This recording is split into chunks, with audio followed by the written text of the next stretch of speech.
Wicked Storytime presents Aunt Agatha Takes the Count by P.G. Wodehouse. Please remember to hit like and subscribe to support this channel. Jeeves, I said. We've backed a winner. Sir? Coming to this place, I mean.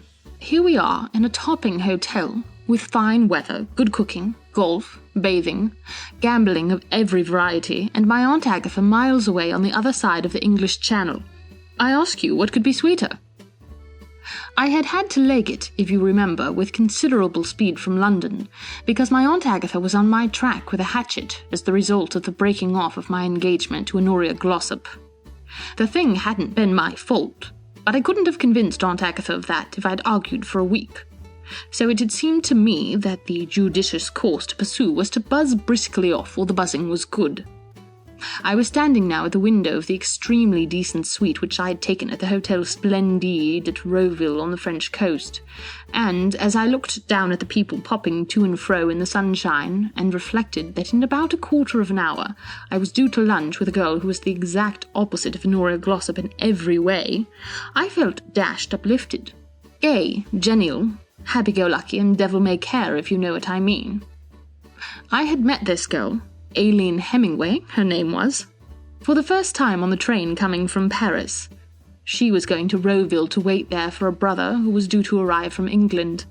I had helped her with her baggage, got into conversation, had a bite of dinner with her in the restaurant car, and the result was we had become remarkably chummy. I'm a bit apt, as a rule, to give the modern girl a miss, but there was something different about Aileen Hemingway.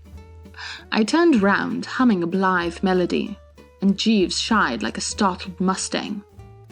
I had rather been expecting some such display of emotion on the man's part, for I was trying out a fairly fruity cummerbund that morning.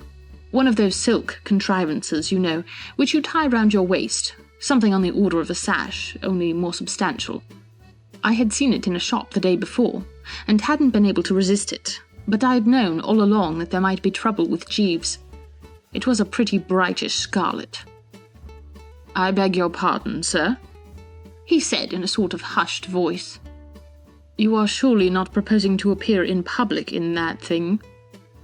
"What, Cuthbert the Cummerbund?" I said in a careless, debonair way, passing it off. "Rather." "I should not advise it, sir. Really, I shouldn't." "Why not?"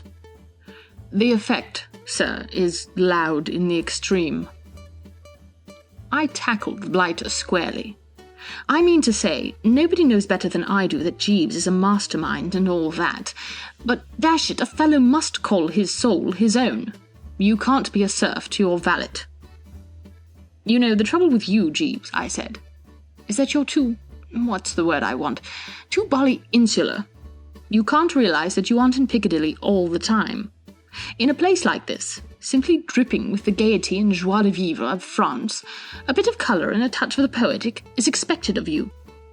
Why, last night at the casino I saw a chappie in a full evening suit of yellow velvet." "Nevertheless, sir—" "Jeeves," I said firmly, "my mind is made up.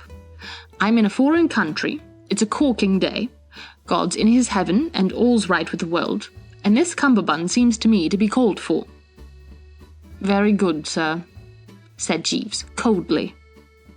"Dashed upsetting, this sort of thing.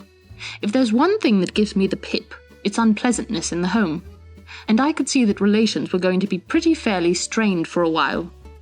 I suppose the old brow must have been a bit furrowed or something, for Aileen Hemingway spotted that things were wrong directly we sat down to lunch. "You seem depressed, Mr. Wooster," she said. "Have you been losing money at the casino?" "No," I said. "As a matter of fact, I won quite a goodish sum last night." "But something is the matter. What is it?" "Well, to tell you the truth," I said, "I've just had rather a painful scene with my man, and it's shaken me a bit. He doesn't like this cummerbund." "Why, I've just been admiring it. I think it's very becoming." "No, really?" "It has rather a Spanish effect." "Exactly what I thought myself. Extraordinary, you should have said that. A touch of the Hidalgo, what? Sort of Vincente y Blasco, what's-his-name stuff. The jolly old Hidalgo off to the bullfight, what?" "Yes, or a corsair of the Spanish Main." Absolutely. I say, you know, you have bucked me up. It's a rummy thing about you, how sympathetic you are, I mean. The ordinary girl you meet today is all bobbed hair and gaspers, but you... I was about to continue in this strain when somebody halted at our table, and the girl jumped up. "Sydney!" she cried. The chappie who had anchored in our midst was a small round cove, with a face rather like a sheep. He wore pince-nez. His expression was benevolent, and he had on one of those collars which button at the back. A parson, in fact. "Well, my dear," he said, beaming pretty freely, "here I am at last." "Are you very tired?" "Not at all. A most enjoyable journey, in which tedium was rendered impossible by the beauty of the scenery through which we passed, and the entertaining conversation of my fellow travellers. But may I be presented to this gentleman?" he said, peering at me through the pince-nez. "This is Mr. Wooster," said the girl, "who was very kind to me coming from Paris. Mr. Wooster, this is my brother." We shook hands, and the brother went off to get a wash. "Sydney is such a dear," said the girl. "I know you'll like him." "Seems a topper." "I do hope he will enjoy his stay here. It's so seldom he gets a holiday. His vicar overworks him dreadfully." "Vicars are the devil, what?" "I wonder if you will be able to spare any time to show him round the place. I can see he's taken such a fancy to you. But of course it would be a bother, I suppose, so rather not. Only too delighted." For half a second I thought of patting her hand. Then I felt I'd better wait a bit. "I'll do anything, absolutely anything." "It's awfully kind of you." "For you," I said, "I would—" At this point the brother returned, and the conversation became what you might call general. After lunch I fairly curvetted back to my suite, with a most extraordinary braced sensation going all over me like a rash. "Jeeves," I said, "you were all wrong about that cummerbund. It went like a breeze from the start." "Indeed, sir." "Made an absolutely outstanding hit. The lady I was lunching with admired it. Her brother admired it. The waiter looked as if he admired it." "Well, anything happened since I left?" "Yes, sir. Mrs. Gregson has arrived at the hotel." A chappie I know who went shooting, and was potted by one of his brother sportsmen in mistake for a rabbit, once told me that it was several seconds before he realized that he had contributed to the day's bag. For about 1/10 of a minute, everything seemed quite okay, and then suddenly he got it. It was just the same with me. It took about 5 seconds for this fearful bit of news to sink in. "What?" I yelled. "Aunt Agatha here?" "Yes, sir." "But she can't be." "I have seen her, sir." "But how did she get here?" "The express from Paris has just arrived, sir." "But, I mean, how the dickens did she know I was here?" "You left a forwarding address at the flat for your correspondence, sir. No doubt Mrs. Gregson obtained it from the hall porter." "But I told the chump not to give it away to a soul." "That would hardly baffle a lady of Mrs. Gregson's forceful personality, sir." "Jeeves, I'm in the soup." "Yes, sir." "Right up to the hocks." "Yes, sir." "What shall I do?" "I fear I have nothing to suggest, sir." I eyed the man narrowly. Dashed aloof his manner was. I saw what was the matter, of course. He was still brooding over that cummerbund. "I shall go for a walk, Jeeves," I said. "Yes, sir." "A good long walk." "Very good, sir." "And if anybody asks for me, tell him you don't know when I'll be back." To people who don't know my Aunt Agatha, I find it extraordinarily difficult to explain why it is that she has always put the wind up me to such a frightful extent. I mean, I'm not dependent on her financially or anything like that. It's simply personality, I've come to the conclusion. You see, all through my childhood and when I was a kid at school, she was always able to turn me inside out with a single glance, and I haven't come out from under the fluence yet. We run to height a bit in our family, and there's about 5'9" of Aunt Agatha, topped off with a beaky nose, an eagle eye, and a lot of grey hair, and the general effect is pretty formidable. Her arrival in Rowville at this juncture had made things more than a bit complicated for me. What to do? Leg it quick before she could get hold of me would no doubt have been the advice most fellows would have given me. But the situation wasn't as simple as that. I was in much the same position as the cat on the garden wall who, when on the point of becoming matey with the cat next door, observes the boot-jack sailing through the air. If he stays where he is, he gets it in the neck. If he biffs, he has to start all over again where he left off.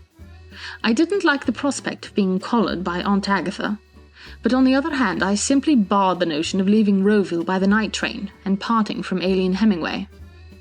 Absolutely a man's crossroads, if you know what I mean. I prowled about the neighbourhood all the afternoon and evening. Then I had a bit of dinner at a quiet restaurant in the town and trickled cautiously back to the hotel.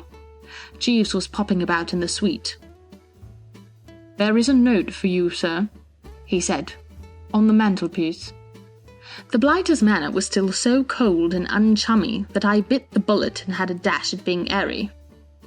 "A note, eh?" "Yes, sir. Mrs. Gregson's maid brought it shortly after you had left." "Tra-la-la," I said. "Precisely, sir."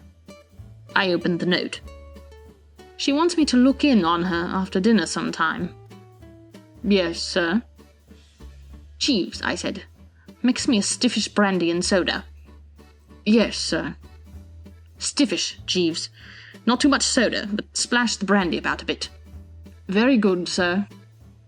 He shimmied off into the background to collect the materials, and just at that moment there was a knock at the door. I'm bound to say it was a shock. My heart stood still and I bit my tongue. "Come in," I bleated. But it wasn't Aunt Agatha after all. It was Aileen Hemingway, looking rather rattled, and her brother, looking like a sheep with a secret sorrow. "Oh, Mr. Wooster," said the girl, in a sort of gasping way. "Oh, what ho?" I said. "Won't you come in? Take a seat or two." "I don't know how to begin." "Eh?" I said. "Is anything up?" "Poor Sidney, it was my fault. I ought never to have let him go there alone." At this point the brother, who had been standing by wrapped in the silence, gave a little cough, like a sheep caught in the mist on a mountain top. "The fact is, Mr. Wooster," he said, "I have been gambling at the casino." "Oh," I said, "did you click?" He sighed heavily. "If you mean, was I successful, I must answer in the negative. I rashly persisted in the view that the colour red, having appeared no fewer than 7 times in succession, must inevitably at no distant date give place to black. I was in error. I lost my little all, Mr. Wooster." "Tough luck," I said. "I left the casino and returned to the hotel. There I encountered one of my parishioners, a Colonel Musgrave, who chanced to be holiday-making over here. I induced him to cash me a cheque for £100 on my bank in London." "Well, that was all to the good, what?" I said, hoping to induce the poor egg to look on the bright side. "I mean, bit of luck finding someone to slip it into first crack out of the box." "On the contrary, Mr. Wooster, it did but make matters worse. I burn with shame as I make the confession, but I went back to the casino and lost the entire sum." "I say," I said, "you are having a night out." "And," concluded the chappie, "the most lamentable feature of the whole affair is that I have no funds in the bank to meet the cheque when presented." I'm free to confess that I gazed at him with no little interest and admiration. Never in my life before had I encountered a curate so genuinely all to the mustard. Little as he might look like one of the lads of the village, he certainly appeared to be the real Tabasco. "Colonel Musgrave," he went on, gulping somewhat, "is not a man who would be likely to overlook the matter. He is a hard man. He will expose me to my vicar. My vicar is a hard man. I shall be ruined if Colonel Musgrave presents that cheque, and he leaves for England tonight." "Mr. Wooster," the girl burst out, won't you help us? Oh, do say you will. We must have the money to get back that cheque from Colonel Musgrave before 9 o'clock. He leaves on the 9:20. I was at my wit's end what to do when I remembered how kind you had always been, and how you had told me at lunch that you had won some money at the casino last night. Mr. Wooster, will you lend it to us and take these as security?" and before I knew what she was doing, she had dived into her bag, produced a case, and opened it. "My pearls," she said. "I don't know what they are worth. They were a present from my poor father, but I know they must be worth ever so much more than the amount we want." Dashed embarrassing. Made me feel like a pawnbroker. More than a touch of popping the watch about the whole business. "No, I say really," I protested, the haughty old spirit of the Worcesters kicking like a mule at the idea. "There's no need of any security, you know, or any rot of that kind. I mean to say, among pals, you know what? Only too glad the money'll come in useful." And I fished it out and pushed it across. The brother shook his head. "Mr. Worcester," he said, "we appreciate your generosity, your beautiful, heartening confidence in us, but we cannot permit this." "What Sydney means," said the girl, "is that you really don't know anything about us when you come to think of it. You mustn't risk lending all this money without any security at all to two people who, after all, are almost strangers." "Oh, don't say that." "I do say it. If I hadn't thought that you would be quite businesslike about this, I would never have dared to come to you. If you will just give me a receipt as a matter of form—" "Oh, well." I wrote out the receipt and handed it over, feeling more or less of an arse. "Here you are," I said. The girl took the piece of paper, shoved it in her bag, grabbed the money, and slipped it to her brother Sydney, and then, before I knew what was happening, she had darted at me, kissed me, and legged it from the room. I don't know when I've been so rattled. The whole thing was so dashed sudden and unexpected. Through a sort of mist I could see that Jeeves had appeared from the background and was helping the brother on with his coat. And then the brother came up to me and grasped my hand. "I cannot thank you sufficiently, Mr. Worcester." "Oh, right-ho. You have saved my good name. Good name in man or woman, dear my lord," he said, massaging the fin with some fervour, "is the immediate jewel of their souls. Who steals my purse steals trash. 'Twas mine, 'tis his, and has been slave to thousands. But he that filches from me my good name robs me of that which not enriches him and makes me poor indeed. I thank you from the bottom of my heart. Good night, Mr. Worcester." "Good night, old thing," I said. "Your brandy and soda, sir?" said Jeeves as the door shut. I blinked at him. "Oh, there you are." "Yes, sir." "Rather a sad affair, Jeeves." "Yes, sir." "Lucky I happen to have all that money handy." "Well, yes, sir." "You speak as though you didn't think much of it." "It is not my place to criticize your actions, sir, but I will venture to say that I think you behaved a little rashly." "What, lending that money?" "Yes, sir. These fashionable French watering places are notoriously infested by dishonest characters." This was a bit too thick. "Now look here, Jeeves," I said.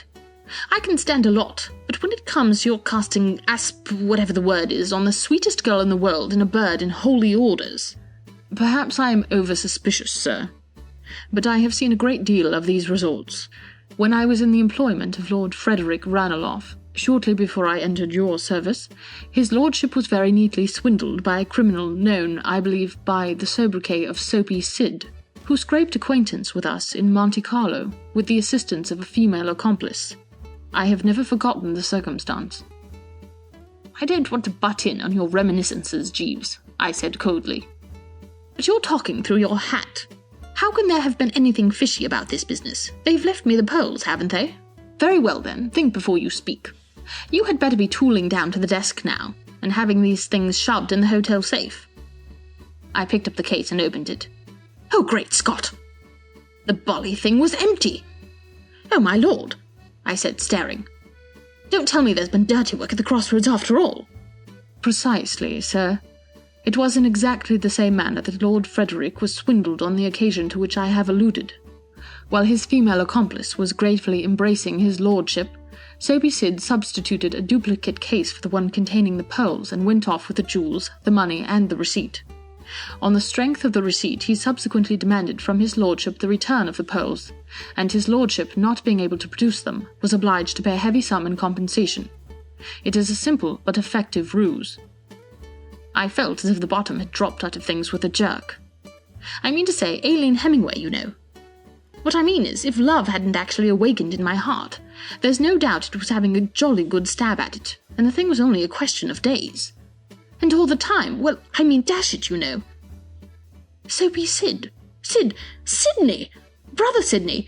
Why, by Jove, Jeeves, do you think that parson was Soapy Sid? Yes, sir. But it seems so extraordinary. Why, his collar buttoned at the back. I mean, he would have deceived a bishop. Do you really think he was Soapy Sid? Yes, sir. I recognized him directly he came into the room. I stared at the blighter. You recognized him? Yes, sir. Then dash it all, I said, deeply moved. I think you might have told me. I thought it would save disturbance and unpleasantness if I merely abstracted the case from the man's pocket as I assisted him with his coat, sir. Here it is. He laid another case on the table beside the dud one, and by Jove, you couldn't tell them apart. I opened it, and there were the good old pearls, as merry and bright as Dammit, smiling up at me. I gazed feebly at the man. I was feeling a bit overwrought. Jeeves, I said, you're an absolute genius. Yes, sir. Relief was surging over me in great chunks by now. I'd almost forgotten that a woman had toyed with my heart and thrown it away like a worn-out tube of toothpaste and all that sort of thing. What seemed to me the important item was the fact that, thanks to Jeeves, I was not going to be called on to cough up several £1,000. It looks to me as though you had saved the old home. I mean, even a chappie endowed with the immortal rind of dear old Sid is hardly likely to have the nerve to come back and retrieve these little chaps. I should imagine not, sir. Well then... Oh, I say, you don't think they are just paste or anything like that? No, sir. These are genuine pearls, and extremely valuable. Well then, dash it, I'm on velvet. Absolutely reclining on the good old plush. I may be down £100, but I'm up a jolly good string of pearls. Am I right or wrong? Hardly that, sir. I think that you will have to restore the pearls. What? To Sid? Not while I have my physique. No, sir. To their rightful owner. But who is their rightful owner? Mrs. Gregson, sir. What? How do you know? It was all over the hotel an hour ago that Mrs. Gregson's pearls had been abstracted. The man Sid travelled from Paris in the same train as Mrs. Gregson, and no doubt marked them down. I was speaking to Mrs. Gregson's maid shortly before you came in, and she informed me that the manager of the hotel is now in Mrs. Gregson's suite. And having a devil of a time, what? So I should be disposed to imagine, sir. The situation was beginning to unfold before me. I'll go and give them back to her, eh? It'll put me one up, what? If I might make the suggestion, sir, I think it would strengthen your position if you were to effect to discover the pearls in Mrs. Gregson's suite, say in a bureau drawer. I don't see why. I think I am right, sir. Well, I stand on you. If you say so, I'll be popping, what? The sooner the better, sir. Long before I reached Aunt Agatha's lair, I could tell that the hunt was up. Divers chappies in hotel uniform and not a few chambermaids of sorts were hanging about in the corridor, and through the panels I could hear a mixed assortment of voices, with Aunt Agatha's topping the lot. I knocked, but no one took any notice, so I trickled in. Among those present I noticed a chambermaid in hysterics, Aunt Agatha with her hair bristling, and a whiskered cove who looked like a bandit, as no doubt he was, being the proprietor of the hotel. "Oh, hello," I said. "I got your note, Aunt Agatha." She waved me away, no welcoming smile for Bertram. "Oh, don't bother me now," she snapped, looking at me as if I were more or less the last straw. "Something up?" Yes, I've lost my pearls." Pearls, I said. "No, really, dashed annoying. Where did you see them last?" "What does it matter where I saw them last? They have been stolen." Here Wilfred the Whisker King, who seemed to have been taking a rest between rounds, stepped into the ring again, and began to talk rapidly in French. Cut to the quick he seemed. The chambermaid whooped in the corner.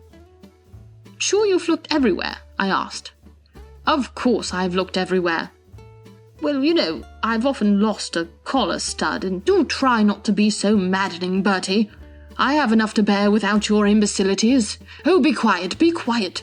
She shouted in the sort of voice used by sergeant majors and those who call the cattle home across the sands of Dee. And such was the magnetism of what Jeeves called her forceful personality that Wilfred subsided as though he'd run into a wall. The chambermaid continued to go strong. "I say," I said, "I think there's something the matter with this girl. Isn't she crying or something?" "She stole my pearls, I am convinced of it."